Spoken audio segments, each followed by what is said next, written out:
Достар, сәлем. Менің қолымда қызық смартфон. Шыққанына біраз уақыт болды. TMD елінде сатпаймыз деді, бірақ уақыт өте келе бізде сата бастады. Менің қолымда Huawei P50 Pro.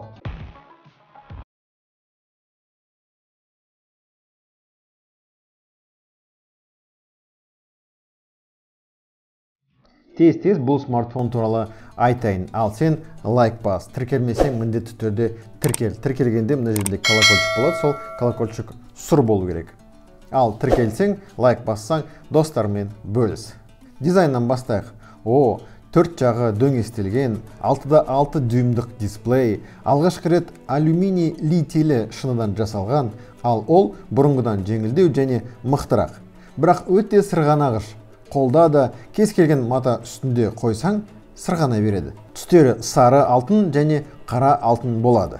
Экран жаңару жиілігі 120 Гц.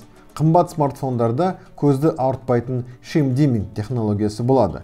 Бұл смартфон дисплейі 10 000 жарық нүктелерін реттей алады. Көзге зиян келтірмейді. Смартфон суға шыдамдылығы IP68, яғни 1,5 метр тереңдікте 30 минуттай шыдайды. Енді бассейнде жүрсеңіз қорқпайсыздар.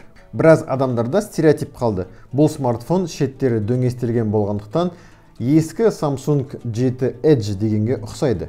Ал екінші стереотип ол шеттері тисе, тез сынады деп ойлайды. Шынында олай емес. Бұны камерафон десе де болады. Ал енді камерасына қараңыздар. 100 метр жерден осы смартфон және iPhone 12-ге фотоға түсірдім. Huawei P50 Pro анық шығады. Оюға дейін таза көрсетеді. Бірақ ондай кезде мен былай айтамын. iPhone ешқашан зуммен қызықпаған. Мысалы, таудың жоғарғы жағы, көрші үйде не болып отырғаны не үшін керек? Бұл қарапайым маркетинг үшін жасалған. Мысалы, сіз достармен фотоға түскен кезде 50-100 метр жерден түспейсіздер ғой. Ал бұл қосымша функция. Немесе бір кісі былай айтады. Ауылда мал баққанға жақсы смартфон екен дейді. Яғни дүрбінің орнына қолдануға болады. Негізгі камера 50 мегапиксель. Егер мына сипаттама сізге пайдалы болса, міне, паузаға қойып қараңыздар. Және мен байқағаным, автофокус жылдам жұмыс істейді. Оған қоса түстерді қабылдап көрсету қабілеті жоғары деңгейде. Түнде де анық түсіреді. Түстерді қосады. Тастай қараңғыда әлсіз. Үстіңгі камера кең бұрышты, 13 мегапиксель. Макро етіп түсіре алады. Ал сол жақ астыңғы монохромды камера 40 мегапиксель. Ол түсіргенде көп ақпарат сақтайды. Яғни кәсіби фотографтарға суреттер бояғанда өте пайдалы функция. Бұл смартфонда Huawei XD оптика қолданылған. Ал ол адам көзі қалай көреді, солай көрсетеді, дейді құрастырушылар. Келесі камера бөлігі телефото, 64 мегапиксель. Видео түсіргенде 10 есе жақындатады, ал фото түсіргенде 100 есе жақындатады. Тағы бір жаңалық, ол селфи камера 13 мегапиксель болса да, кең бұрышты етіп түсіре алады. Бұл алғашқы смартфон солай түсіре алады. Қай камерада сондай бар деп ойлайсыздар? Менің есімде жоқ. Және сирек кездесетін функция 4К форматты секундына 60 кадр етіп түсіре алады. Камера туралы көп айта берсе болады. Алыңыздар да қолданыңыздар. Жақсы камераға мықты процессор және сыйымдылығы үлкен аккумулятор қажет етеді. Huawei P50 Pro процессоры Snapdragon 888, ал графикасы Adreno 660.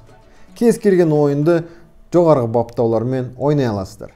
Бірақ мен байқағаным, тез қызады да температурасы жоғары болады. Аккумулятор сыйымдылығы 4360 мАч. Қорабында 66 ваттық адаптері болады. 50 ватт сымсыз қуаттауға болады. Сосын ұнағаны, бұл смартфон басқа смартфондарды қуаттай алады. Яғни сағат болсын, құлаққап болсын, смартфон болсын қуаттай береді. Тағы бір байқағаным, смартфонның аккумуляторы отырса, сіз тоққа қосасыздар.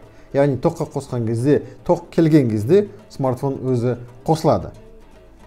iPhone-дардікіндей.